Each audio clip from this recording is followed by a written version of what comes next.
Europe 1, Pascal Delatour-Dupin. Et nous sommes donc en édition spéciale ce soir sur Europe 1. On attendait un nouveau gouvernement. Nous ne l'aurons pas, semble-t-il, ce soir. Cher Frédéric Dabi, qui nous a rejoint, directeur général opinion de l'IFOP, toujours Jules Torres, journaliste politique au JDD, et Philippe Guibert, chroniqueur politique dans ce studio. Je peux vous dire qu'on essaie de passer, et on passe des coups de fil à beaucoup de personnalités politiques qui ne veulent pas dire un mot ce soir. Quelle surprise.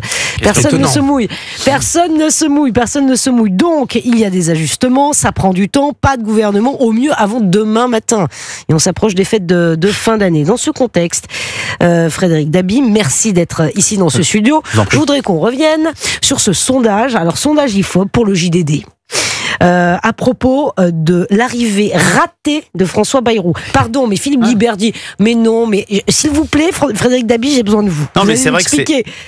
Je vais rappeler, on avait eu la même discussion au moment de l'arrivée de Michel Barnier, si je ne me trompe pas. C'est pas un sondage, c'est un baromètre. C'est les indices de popularité IFOP JDD. Tout simplement, c'est le plus ancien sondage français. On peut comparer François Bayrou à Michel Debré, Georges Pompidou, Pierre Mauroy, qui vous voulez, tous les chefs de gouvernement. Et c'est vrai que jamais un chef de gouvernement avait eu, nouveau pour sa première mesure, donc qui a été faite il y a quelques jours, n'a autant de mécontents, 66%. Il arrive parfois qu'il y ait des états de grâce, Pierre Mauroy en 81, Alain Juppé en 95. Il y a parfois des moments où il y a un certain attentisme de l'opinion publique. Raymond Barre avait 60% de je ne sais pas qui c'est. Là, on est quand même sur un jugement très dur, mais qui n'est pas surprenant. Déjà, Michel Barnier avait eu, malgré une image personnelle plutôt bonne, 55% de personnes mécontentes, parce que les Français, quand ils s'expriment, parce que l'intérêt de ce sondage, c'est aussi qu'on a le discours des Français qui explique pourquoi ils sont satisfaits du président et du Premier ministre, pourquoi ils sont mécontents. La première raison qu'il cite, et si je puis dire exogène à François Bayrou, c'est les conditions de sa nomination. C'est pas, ce n'est pas. Philippe Guibert disait mais non, il s'est pas imposé, mais les Français le disent. Non. Je vais être du côté de Philippe Guibert. Par la bouée de sauvetage. C'est c'est plutôt les conditions de sa nomination, c'est cette dissolution ratée, qui est l'acte de rupture absolue entre le président et les Français. C'est cette chambre introuvable du 7 juillet. Depuis le 7 juillet au soir, je me permets de dire, la situation est bloquée. Quand vous avez 3 blocs qui sont relativement équivalents à 30-40 sièges près, c'est extrêmement compliqué. Et puis, il y a des choses qui sont liées à François Bayrou, il faut le dire, des premiers pas plutôt raté, le décalage maillot de peau, même s'il y a beaucoup de choses. Attendez, ça on va y venir. Mais je voudrais juste revenir sur sa nomination, Frédéric Dabi. Si j'ai bien lu, j'ai peut-être mal lu effectivement des extraits de votre sondage. Il y a aussi des Français qui ont conscience ou qui s'aperçoivent que François Bayrou, ce qu'il voulait, c'était un poste. Le poste, et qui est... il y a bien ça dans votre sondage. Alors, je vais... Écoutez, Frédéric Dabi, je l'ai lu. Ce qui est très intéressant, Emmanuel Macron a déjà eu beaucoup de Premier ministre. C'est le 6e, si je ne me trompe pas. François Mitterrand en a eu 7, dont 2 premiers ministres de cohabitation. Je vois quelque chose qui est extrêmement inédit. Traditionnellement, depuis l'arrivée d'Emmanuel Macron, il y a, quand il nomme son Premier ministre, une image personnelle qui est plutôt bonne. Édouard Philippe, c'était... On le connaît pas trop, mais c'est un élu local proche d'Alain Juppé. Jean Castex, c'était c'est un homme du terroir, c'est aussi un haut fonctionnaire. Madame Borne, c'était quelqu'un de courageux, une technicienne. Gabriel Attal, il y avait le côté très positif du sillage de son passage réussi pour les Français au ministère de l'Éducation nationale. Et j'en aurais fini. Michel Barnier, c'était quelqu'un d'expérience, ouvert au dialogue. Il avait su faire le Brexit. Je parle un peu comme les Français nous ont dit. François Bayrou, ce qui me frappe, il y a quelques éléments positifs. Quelqu'un qui est à l'écoute, qui est rassembleur, qui peut parler à la gauche. Une sorte de pré-macronien, parce que ce qu'il a réussi en 2007, c'est du pré-Macron, et ça s'est joué, Philippe Guibert s'en souvient, à très peu de voix près. Il avait failli renverser le duel attendu Royal-Sarkozy, mais ce qui me frappe, c'est qu'il y a énormément de propos négatifs qu'il associe à un politicard. Il n'est pas très jeune, il cumule... Il est très très ambitieux, il n'a pas été au pouvoir depuis très longtemps, il fait tout pour arriver au pouvoir, donc ce n'est pas majeur le côté, il a voulu avoir Matignon, parce que les gens ne sont pas obsédés par ça, ils ne sont pas sur une logique de casting, ils sont sur une logique de résultat. Et le drame du pays, c'est ce que j'avais appelé récemment dans Le Monde, l'éclipse du politique. Les Français ne voient plus la sphère politique au national. Il ne se passe plus rien. Ils se parlent entre eux plutôt que de parler aux Français. Et ils ont un contre-modèle qui est terrible. On va venir au cumul des mandats. J'ai une petite phrase pour Jules. il voit des élus qui réussissent. Oui. Il voit des élus locaux qui jouent l'intérêt général, qui changent parfois d'idéologie, les maires écologistes qui pour certains commencent à être favorables à la police municipale, voire à Bordeaux, à son armement. Il voit que à l'échelle locale, le politique contribue à réenchanter le politique, changer la vie, alors qu'à l'échelle nationale, il ne se passe plus rien. Et c'est ça le drame de François Bayrou, mais c'est vrai, ça commence de manière très très compliqué. Ce n'est pas que lui, c'est exogène à lui, mais c'est vrai qu'il y a une image personnelle qui est déjà un petit peu gâtée. Et Michel Barnier a fait plutôt des bons débuts. Oui, c'est vrai, ça ne lui a pas permis de rester à Matignon. Donc peut possiblement faire de mauvais débuts, peut vous faire durer. Oui, c'est possible, c'est possible. Philippe Guibert, vous vouliez réagir avant qu'on rentre dans le dur aussi? Non, mais Frédéric Dabi a dit beaucoup de choses. Il est évident que dans le contexte de blocage du politique ou d'ellipse du politique, François Bayrou, qui est en plus effectivement une vieille figure politique. Parce que son moment de gloire, c'est 2007, vous l'avez rappelé, Frédéric. Donc c'est quelqu'un qui, pour les Français, apparaît un peu, c'est méchant et c'est injuste, un peu un cheval de retour. Il y a un petit côté comme ça. Donc ça ne joue pas en faveur de son image. Maintenant, ce qu'on peut dire aux Français qui pensent qu'ils cherchaient un poste, c'est que prendre le poste de Premier ministre par les temps qui courent, ce n'est pas du tout une sinécure, mais ça n'a jamais été une sinécure. Mais en plus, c'est assez risqué parce que tout l'enjeu est de durer. Et que pour l'instant, on n'a aucune garantie que François Bayrou durera beaucoup plus que Michel Barnier. Le Premier ministre d'Emmanuel Macron aujourd'hui est l'un des jobs les plus précaires qu'il y ait aujourd'hui en France. Et la différence avec Michel Barnier, et moi c'est ce que je trouve intéressant, c'est que sur les 90 jours où il était allé, et notamment au début, il a un petit peu, c'était l'homme de l'ancien monde qui ringardisait le nouveau monde.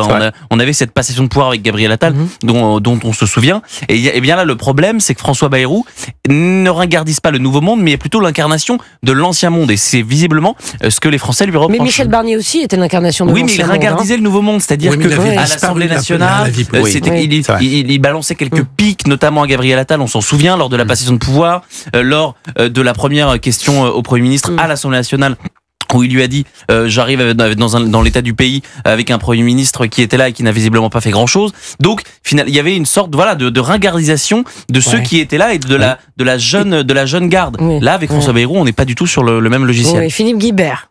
Non, mais on redécouvrait Michel Barnier, qui apparaissait comme un homme neuf, bien qu'ayant 73 ans. François Bayrou, il n'a jamais disparu de la vie politique, donc on a l'impression qu'il est toujours là, et qu'enfin il arrive à Matignon. Donc je pense que dans son image personnelle, ça joue négativement. Et même dans le wording, excusez-moi, dans les mots utilisés par François Bayrou, quand on le voit, effectivement, vous le disiez, à la sortie de cette réunion interministérielle de crise pour Mayotte. Écoutez les mots, le vocabulaire qu'il utilise, c'est un vocabulaire de...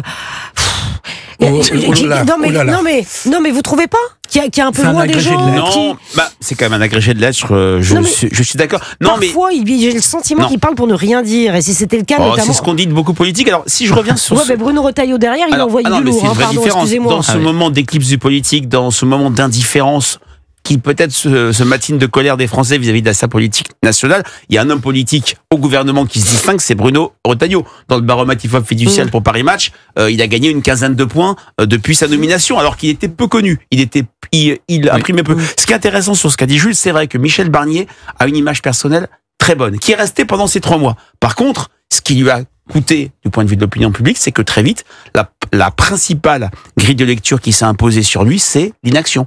Il ne fait rien. Personne. Et le qualitatif, quand on ne suggère pas de réponse, ça vaut tous les sondages parce que on a un peu la vérité des prix. On ne suggère pas de mesures, de choses qui est faites. Rien ne sortait. Et ça, c'est quand même absolument dévastateur. Puisqu'il a plutôt consacré ces 95 jours à essayer de négocier, d'avoir un budget. Je le répète, on est dans un moment où le politique au national ne parle plus aux Français et les Français s'en détournent. J'ai presque du jamais vu sur une aussi longue période qui a commencé peut-être le 7 juillet au soir. Frédéric Dabi. Là aussi, dans votre sondage IFOP pour le JDD, je rappelle 66% de mécontents d'après votre sondage depuis l'arrivée de François Bayrou. Pardon, mais l'aller-retour, là, en avion privé de la République à 12 000 €, on en parle ou pas? Oui. Non, mais ça aussi, les sondés vous en ont parlé. Si, bien sûr, mais vous avez lu nos verbatim ou l'article d'Antonin André. Non, mais ils en parlent. Ce n'est pas massif, mais ils en parlent. Il y a un problème d'agenda, de télescopage d'agenda entre le drame de Mayotte et Partir à Pau. Là où j'ai quelque chose à dire à Jules, j'entends ce qu'il dit sur le cumul des mandats. Sur le cumul des mandats, j'ai envie de dire, et c'est le patron d'IFOP qui vous dit, méfiez-vous des sondages.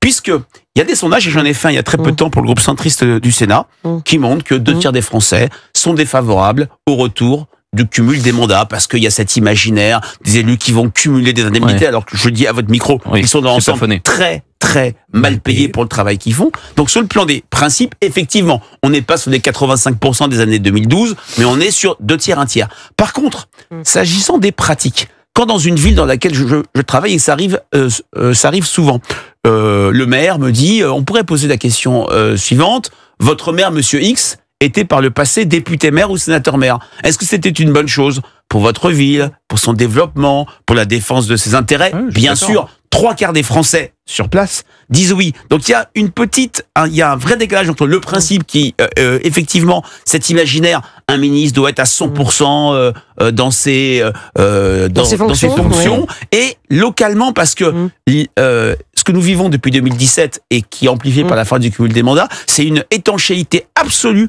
entre le national et le local.